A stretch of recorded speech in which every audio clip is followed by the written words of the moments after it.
promise I won't talk as long as Mark, but anyway. You know how you've known somebody so long you don't remember where you met them? It's been that long. There have been a lot of truths and myths about the group, the Jackson 5. One of the myths is, and of course this is the biggest myth, that Diana Ross found the Jackson 5. That is a myth. That is not the truth. She did not find the Jackson 5. The other myth is that Berry Gordy found the Jackson 5. That is also a myth. Jackson 5 were recording years before they went to Motown. The other myth is their first song was I Want You Back. That is also a myth. Their first song came out way before I Want You Back. It came out in 1967. There were two other songs before that big hit that came out of Chicago, which was recorded right here in Chicago, correct? Distributed by Atlantic Records. There were two songs before that that nobody remembers, but of course, me and this guy here. One of the songs was called Michael the Lover. The other song was You Don't Have to Be 21 to Fall in Love. Nobody in this room knows that except me and him. So ladies and gentlemen, to tell the real story, to clean up some of the myths that you guys have heard, and like I said, to hear the real story and the truth, ladies and gentlemen, it is my pleasure to introduce a living legend here in Chicago and Gary, Indiana, Minister Gordon Keith. Stand up, y'all.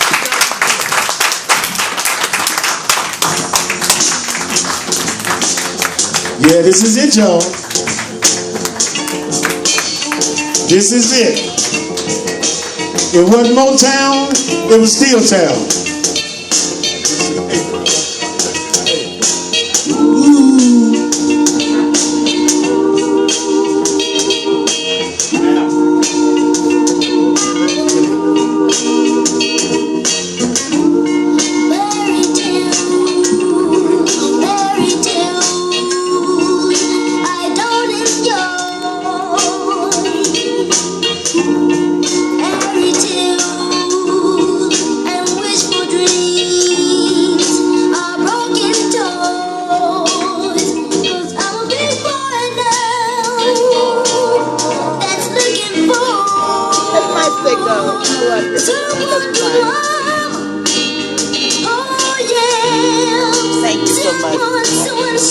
One more time, y'all. Before there was Motown, there was Steel Town.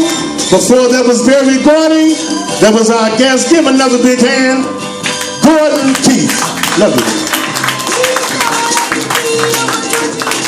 Thank you, and God bless you, Brother Mark and Brother Greer.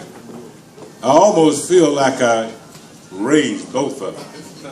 And that's basically because I have good old boys connection to VON as well. And so, but I'll get into that in a quick minute because I like the idea of Black Wall Street because I believe that, like what Brother Mark already said, we have got to become economically motivated as well as just general stuff. And I'm saying we need to be more economically thoughtful and involved if we're going to be able to stop some of this killing and the violence that's been going on. I'll try to make it real fast before I talk about the Jacksons. I believe, since I know there's a man called Bishop Luke Edwards out of Meridian, Mississippi. The church that he pastors, they went into business about 12 years ago. They first bought a lot of cattle. Then they set up a meat packing plant. And now that I checked on them about a year and a half ago, they now have amassed a fortune of over $11 million because they now own truck stops and the whole 9 yards. So what I'm trying to say is, if Black Wall Street partner up with our churches and let our churches understand that they need to help us go into business because it is our money that we invest in our churches. Thank you so much.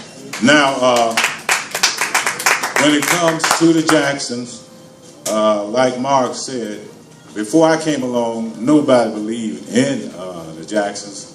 The Jacksons had already been denied by Barry Gordy about 8 times before I came along. And the person that was trying to get them to take Michael and the Jackson 5 were from the big boy radio station known as WVON.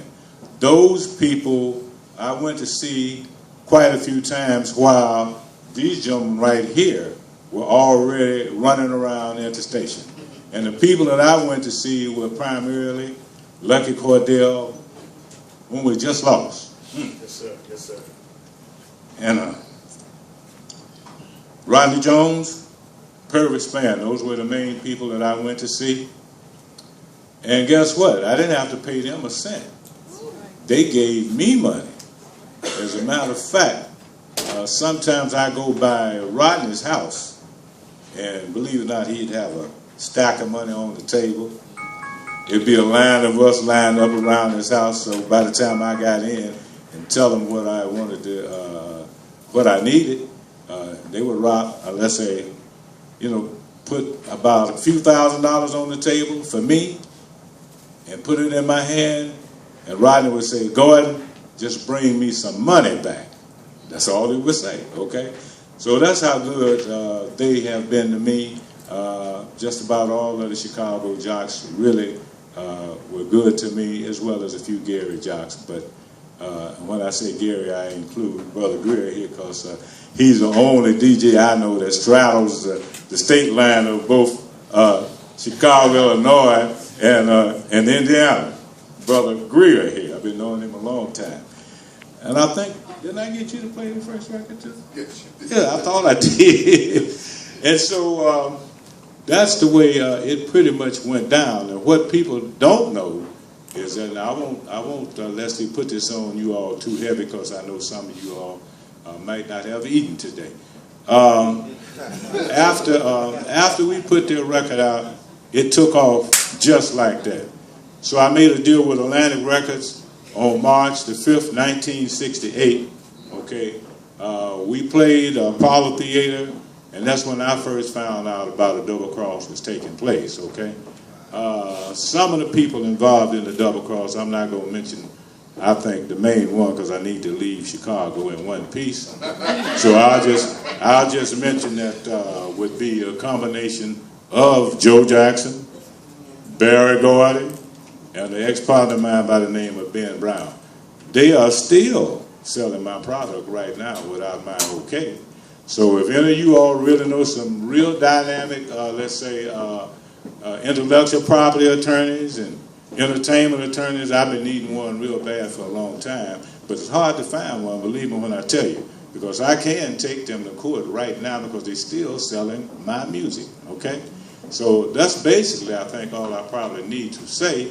I believe that I have some hit-making music all ready to go, brothers. So if y'all can help somebody to, let's say, invest in my already, let's say, music that's ready to go, I don't need but maybe about $20,000 or $50,000 to kick it off.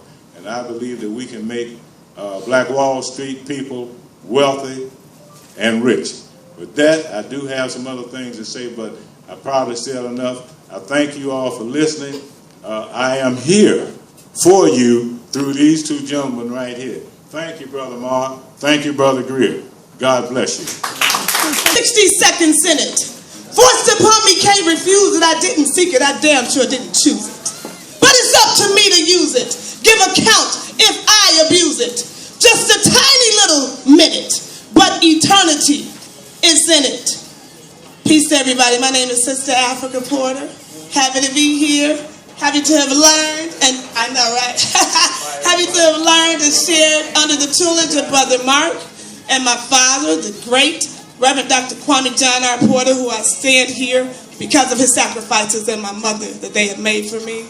I will be launching my PR company and consulting company on this Sunday, August the 23rd, Africa Enterprises, where we specialize in youth, business owners, CEOs, athletes, entertainers, authors, artists. It will be held at the beautiful Gallery Gouchard right next door, 436 East 47th Street. We'd love to have you all come out as a free event. Come enjoy some food and drinks. And Ugochi and Ashe Band Collective out of Nigeria will be blessing us with their music skills and talents. We'll have comedy. We'll have a good time. We'll be networking. That's what it's really all about, right? So again, I thank you. I want to encourage everyone to know that right now, here in this moment, you're at the right place at the right time.